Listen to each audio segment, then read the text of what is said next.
मान लीजिए कि आपके पास एक शिप यानी कि एक बहरी जहाज है और वो बहरी जहाज आपको आपके दादा जान ने गिफ्ट किया है, इसलिए आप उस बहरी जहाज की बहुत ज्यादा कदर करते हैं, उसको बहुत संभाल के रखते हैं। एक दिन आप देखते हैं कि बहरी जहाज में एक लकड़ी के टुकड़े को थोड़ा सा दीमक ने खा लिया है, तो आप उसी वक्त बहरी जहाज के उस हिस्से को बदल देते हैं। इसी तरह कुछ माह बाद आप फिर देखते हैं कि बहरी जहाज में लगी हुई लकड़ी के थोड़े से हिस्से को दीमक ने खा लिया है, तो आप उसको भी चेंज कर देते हैं। इसी तरह 2 माह के बाद फिर करते हैं, फिर करते हैं, फिर करते हैं, और एक दिन ऐसा आता है कि आप उस पूरे जहाज को बदल देते हैं और आप बहुत ज्यादा खुश होते हैं कि मैंने अपने दादाजी के जहाज को एकदम संभाल के रखा हुआ है। उसी वक्त आपके जहन में आता है जो मैंने लकड़ियां चेंज की हैं, यानी कि जिन लकड़ियों के थोड़े थोड़े हिस्से को दीमक खा गई थी, अगर मैं उनसे एक नया जहाज बना देता हूं तो इनमें से मेरे दादाजान का जहाज कौन सा होगा। अगर तो आपको लग रहा है कि वो पुराने वाला जहाज जो आपके दादा अबू ने दिया था रिप्लेस होने से पहले, जिसको दीमक खा गई थी, वो वाला जहाज असल जहाज है,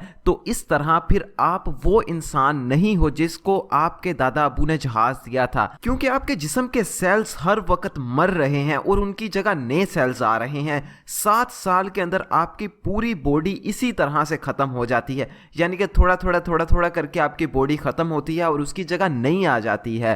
तो इस तरह आप भी पुराने हो चुके हो। वो जिसको आपके दादा अबू ने जहाज दिया था वो अब मिट्टी में मिल चुका है, और आपने जो फल खाए हैं, जो चीजें खाई हैं, वो चीजें आपकी बॉडी में स्टोर हो चुकी हैं और आपको लग रहा है कि वो चीजें आप हो। ये दोनों सवाल इस तरह के हैं जिनका जवाब हमारे पास बिल्कुल भी नहीं है। दोस्तों, जो इस तरह के सवाल होते हैं उनको हम पैराडॉक्सिस कहते हैं, और पैराडॉक्स का कोई जवाब नहीं होता। आप उसमें जितना भी लॉजिक ढूंढने की कोशिश करें वो उतना ही ज्यादा मुश्किल बन जाता है। इस वीडियो में मैं आपको इसी तरह के पैराडॉक्स बताने वाला हूँ। दूसरा पैराडॉक्स है पैराडॉक्स ऑफ कोड। एक दफा एक लड़का बहुत ज्यादा आवारा फिरता था और कोई भी काम नहीं करता था। एक दिन उसको अचानक जहन में आता है कि वो लॉयर बनेगा, लेकिन जब वो अपनी जेब में देखता है तो उसकी जेब में कोई पैसा नहीं होता।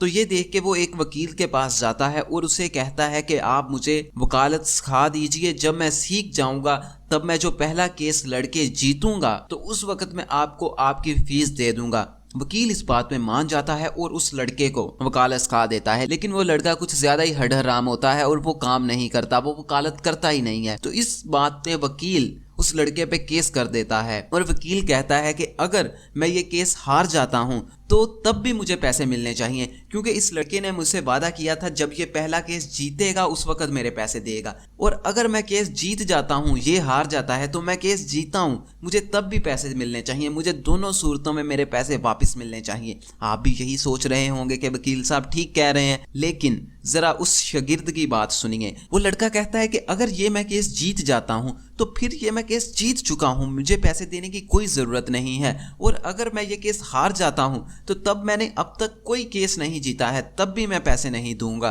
तो ये दोनों आपस में लड़ते रहते हैं। अब इस सवाल का जवाब आप ढूंढते रहिए, उतनी देर तक मैं आपको दूसरा पैराडॉक्स बताता हूं।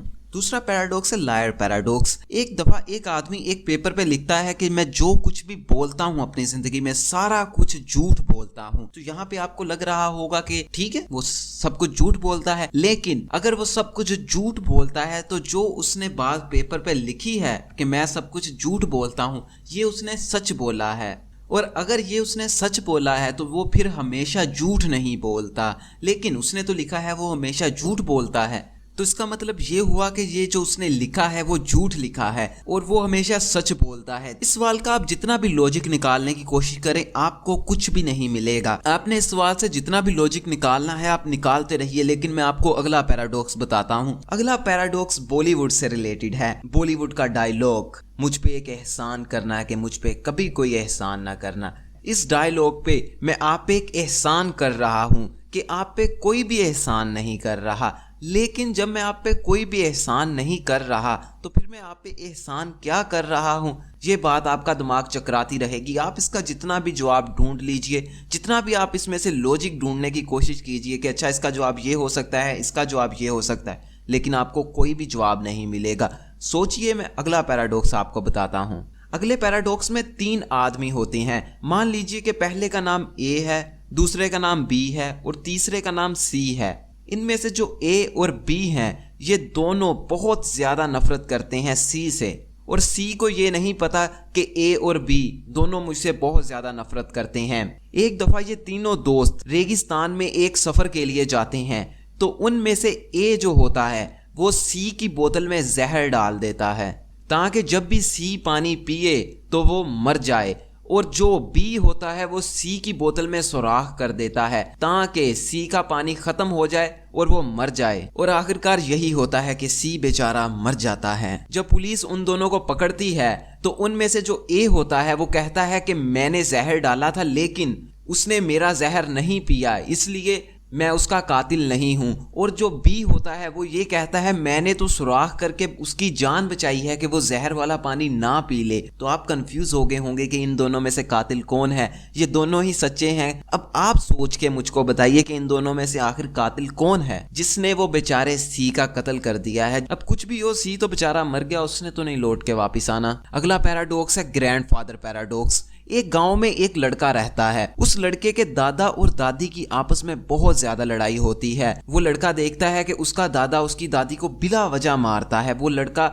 ये देखकर डिसाइड करता है कि मैं एक ऐसी मशीन बनाऊंगा जिससे मैं वक्त में पीछे जा सकूं और वक्त में पीछे जाकर अपने दादा को मार दूंगा। वो लड़का बड़ी मेहनत करता है और ऐसी मशीन बना लेता है जिससे वो वक्त में पीछे जा सके। तो वो उस मशीन में बैठता है और वक्त में पीछे चला जाता है और देखता है कि अभी मेरे दादा की शादी नहीं हुई। वो जब अपने दादा के पास जाता है तो उसे मालूम होता है कि उसका दादा बहुत ज्यादा खड़ूस आदमी है, उसे बात करने की तमीज नहीं है। वो इसी बात पे अपने दादा से लड़ पड़ता है और अपने दादा का कत्ल कर देता है। यहाँ तक तो कहानी बहुत ज्यादा सिंपल है। आपको सिंपल लग रही है ना? बिल्कुल सिंपल है, लेकिन अभी सुनिए जरा। वो लड़का देखता है कि उसकी दादी की शादी एक और लड़के के साथ हो जाती है और उसके दादा अबू मर चुके हैं। तो फिर उस लड़के के जहन में सवाल आता है कि आखिर मैं कौन हूँ। अब आप बताइए कि वो लड़का कौन था। अगर उसके दादा शादी से पहले ही मर गए थे तो इसका मतलब ये हुआ कि उसके दादा और दादी की शादी नहीं हुई और उसके फादर नहीं पैदा हुए। अगर उसके फादर नहीं पैदा हुए तो वो लड़का कहाँ से आ गया? ये बात दिमाग को एकदम घुमा के रख देती है। अब आप सोचते रहिए कि वो लड़का कौन था जिसने आके अपने दादा को मार दिया।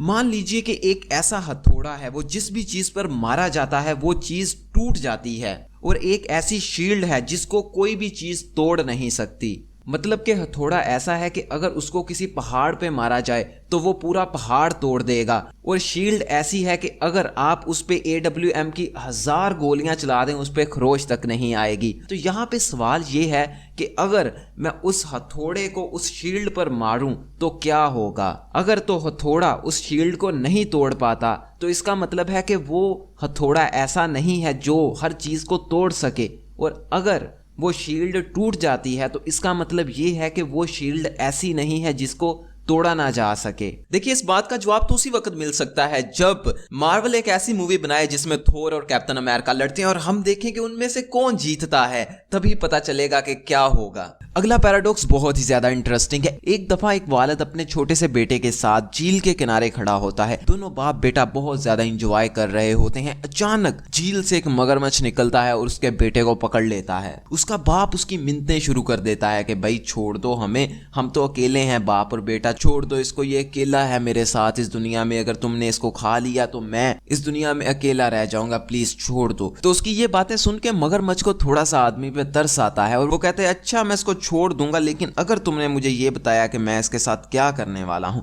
मैं इसको खा जाऊंगा या फिर इसको छोड़ दूंगा, अगर तुम्हारा जवाब सही हुआ तो मैं इसको छोड़ दूंगा। तो वो आदमी काफी ज्यादा सोच में पड़ जाता है और फिर कहता है कि तुम इसको खा जाओगे। और मगरमच्छ ने खुशी खुशी बच्चे को छोड़ दिया, लेकिन मगरमच्छ का प्लान उस बच्चे को खाना नहीं था।